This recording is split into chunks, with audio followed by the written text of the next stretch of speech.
প্রশান্ত মহাসাগর আমাদের কল্পনার থেকেও বেশি বড়। পৃথিবীতে 5টি মহাসাগর আছে, আর এই 5টি মহাসাগরের মধ্যে প্রশান্ত মহাসাগর সবচেয়ে বড়। আর এটা 165 মিলিয়ন স্কোয়ার কিলোমিটার জুড়ে অবস্থান করে। আপনি জানলে অবাক হবেন, পৃথিবীর মোট স্থলভাগ 148 মিলিয়ন স্কোয়ার কিলোমিটার।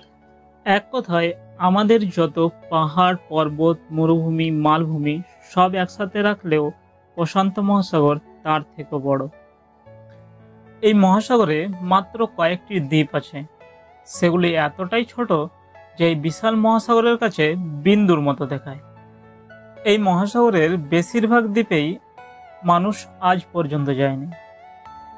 আর এই বিশাল মহাসাগরের বুকে কেউ যদি হারিয়ে যায়, তাকে খুঁজে পাওয়া প্রায় অসম্ভব। আজ আপনারা এমন এক ব্যক্তির রিয়েল স্টোরি জানবেন যে এই বিশাল প্রশান্ত মহাসাগরে হারিয়ে গিয়েছিল। 5 বা 10 দিনের জন্য নয়, পুরো 438 দিন। এই ব্যক্তি অ্যাক্সিডেন্টলি এমন একটি ওয়ার্ল্ড রেকর্ড তৈরি করে ফেলেন যা কেউ ইচ্ছে করেও ভাঙতে চাইবে না। সমুদ্রের সবচেয়ে বেশি দিন একা থাকার রেকর্ডটি বানায় জোজ সালভাডর আলফেরাঙ্গা নামের এই ব্যক্তি। তিনি মাত্র 7 মিটারের একটি বোটে 438 দিন প্রশান্ত মহাসাগরে কাটায়।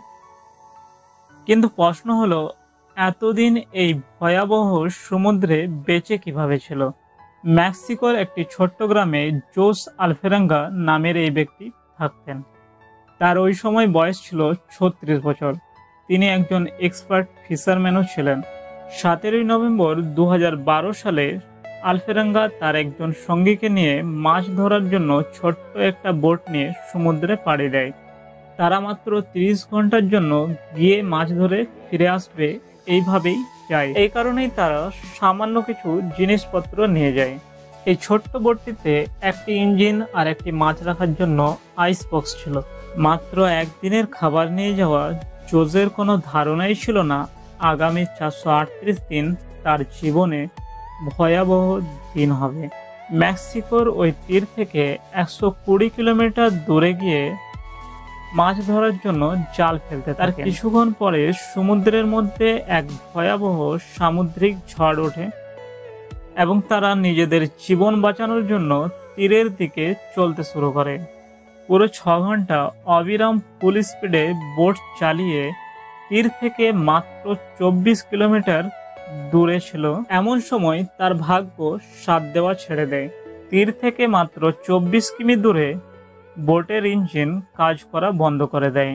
তার কাছে বোট চালানোর কোনো প্যাডেল ছিল না, না ছিল বোট কন্ট্রোল করার কোনো সেল। তাদের কাছে একটি মাত্র রেডিও ছিল এবং সেটি দিয়ে তাদের মালিককে তাদের লোকেশন পাঠায় আর রিপ্লাইয়ের অপেক্ষা করতে থাকে। এরপর যা হয় তা যে কোনো ফিশারম্যানের কাছে দুঃস্বপ্নের চেয়েও বড় কিছু। রিপ্লাইয়ের অপেক্ষা করতে করতে রেডিওর ব্যাটারি শেষ হয়ে যায় এবং বাইরের জগতের সঙ্গে সম্পূর্ণভাবে যোগাযোগ বিচ্ছিন্ন হয়ে যায়। এরপর সমুদ্রের ঝড়ো হাওয়া তাদের বোট দূরে নিয়ে যেতে থাকে। জোস আলফেরাঙ্গার মালিক তাদের খোঁজার জন্য একটি সার্চ টিম সমুদ্রে পাঠায়, কিন্তু ততক্ষণ অনেক দেরি হয়ে যায়। যেরকম ভাবে দিন কাটতে থাকে, জোস এবং তার সঙ্গীর সমস্যাও বাড়তে থাকে। এই ঘটনার মাত্র 5 থেকে 6 দিনে তাদের বোট সমুদ্র তীর থেকে 450 কিলোমিটার দূরে চলে যায়।